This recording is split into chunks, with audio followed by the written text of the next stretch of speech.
Yun, sariwa mga idol. Yung tinaktak. Yun o. Pagaong, pagaong. Oh. Oh. Ang pagkaong yan, mga viewers. Pagaong malalaki. Good size. Mga viewers. Sige. Hoy, hoy. Na magawa. Ayan, sa lengga, mga viewers. Oh. Oh. Kitang. Sarap oh. Lahat po na-start to, mga sariwa. Oh. Na. Oh. Yan. Ganito. Good morning mga kabarski. For today's video, nasa tabing playa ako at nag-abang tayo ng mga isda na nagagaling sa laot. Eh, may dumating na dito isa at may huling isda. Ayun, maya-maya pupunta tayo doon sa palengke at aalamin natin kung magkano ang presyohan mga kabarski. At yun nga mga kabarski, ano ngayon, araw ng Biyernes, November 15. Ayun, 2024, ang oras natin ay alas 7 ng umaga. Ayun. Kaya papaandagat pero bukas hanggang linggo may paparating ng bago, yung bagyong Pipito mga kabarski. Ayun, mamaya pupunta tayo sa fish terminal, alamin natin ang mga isdang dumating at kung magkano ang presyohan ngayon mga kabarski. Ayun, shout out sa ating mga silent viewers at sa ating mga solid subscribers at sa ating mga kababayan mga OFW sa ibang bansa. Ayun, mag-ingat po kayo palagi dyan sa malayong lugar. Tara na mga kabarski, pupunta na sa fish terminal at mag-ano tayo dun, mag-ikot-ikot.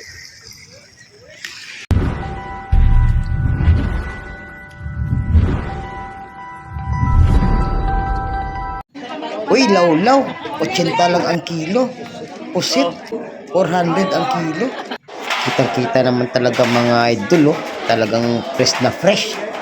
Itong talakita ko, 200 lang ang kilo. Kintab na kintab pa. Itong hipong swahe, 150 lang ang tumpok. Tapos meron dito sa kabila na nakabalot na mga idol, mga kaborski, oh. 150 din ang salay-salay. Sa hipong bulik, 700 ang kilo. Sa isdang kabayas natin mga idol, 220 ang kilo. Ito mga idol, maraming tumpok ng lawlaw. Mabibili lang natin ng 100 ang tumpok. Shout out pala sa ating idol na si Idol June. Yung isa sa mga malupit na vendor dito sa fish terminal. Itong tangigi, 150 niya binibenta. At dumako tayo dito mga kabaroski dito sa pusit na choco na itlogan. 450 lang binibenta mga kabaroski.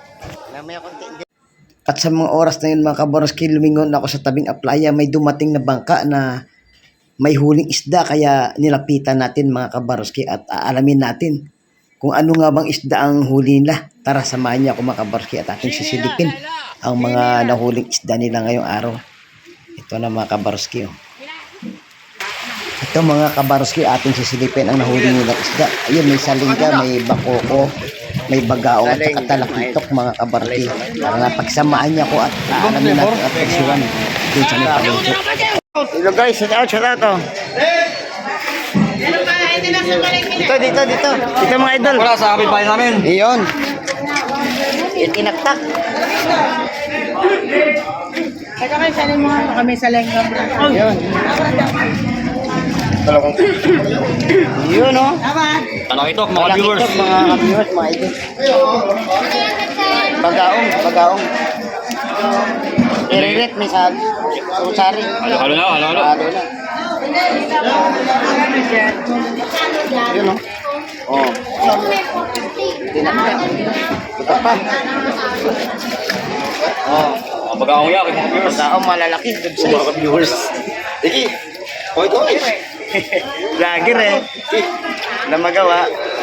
Ayan, sa lengga, mga viewers. Oh. Oh, yun. Sariwa. Ito pa, itinaktak na. Oh. Kitang. Sarap oh. Lahat po na-start to, mga sariwa. Oh. Tira mo ng kitang. Bukod. Bukod mo daw yan. Ngayon, salin mo dyan, salin mo. Tak na. Oh. Yan. Ganito. Hindi pa bulong nga dito sa likod mo.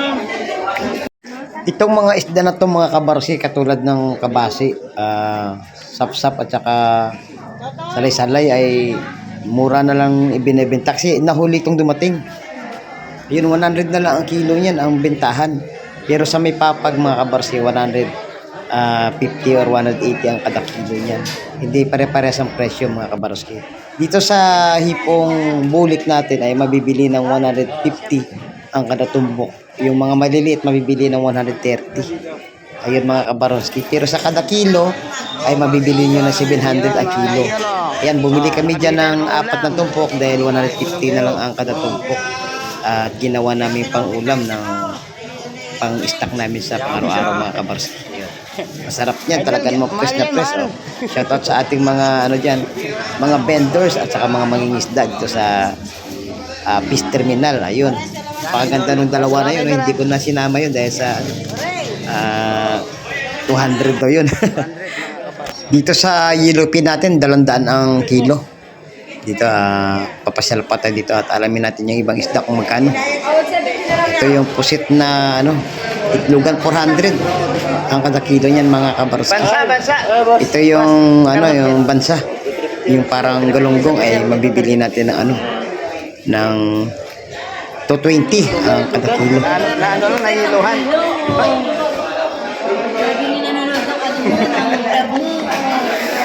Direct na kasi bibili yung kasama ko. Ayan, 240 na lang. Idol! Kumusta? Magkano ba bang host, Idol?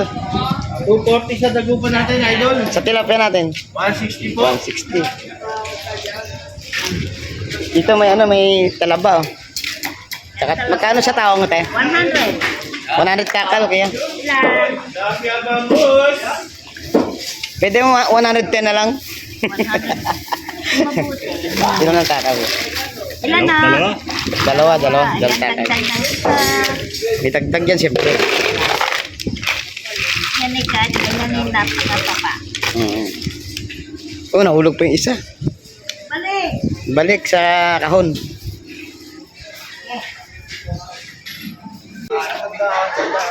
Sariwa, may bakoko, bagkaong at saka kitang. May kabasi at may tawad pang pusa. Ito, tig-100 lang tumpok mga kabaroski. May tangigi oh. Ito sarap pang kilo oh. 150 yan. 100 pang kilo, pwede na. Isang Ito mga kabaroski, nabili na ng 100 ang kada tumpok at talaga pinakyaw na ng ating mga mamimili dahil sa bukod sa sariwa ay ano, mura na. Pwede na pagkakitaan at ano, ilako sa ibang lugar at ano, bibenta na. Yan ang diskarte dito ng mga mamimili katulad ni ate, ayun oh. Bubulong pa yan kunwari. Tapos tatawad kasi 130 ang tumpok niyan eh. Kaya nakuha niya ng 100 ang tumpok kaya ibinigay na ng ating ano, nag-aahente sa bulungan. Ito mga kabaroski, yung tumpukan ng ano natin, yung bakoko ay 150. Ayun. Yun, sariwa mga idol, mga kabaroski. 220 na lang ang kada kilo ng alimasan. Ayun mga kabaroski, hanggang dito na lang ating video at nakita nyo naman yung mga presyuhan dito ngayon at saka kung ano isda ang narito at siyempre may bagyo at medyo may kamahalan ng isda ngayon. Tsaka bukas hanggang makalang araw may paparating na bagyo kaya kukunti lumawat ngayon. At least nalaman yung mga kabarski ang mga presyuhan dito. Hanggang sa muli, kita-kits tayo mga kabarski.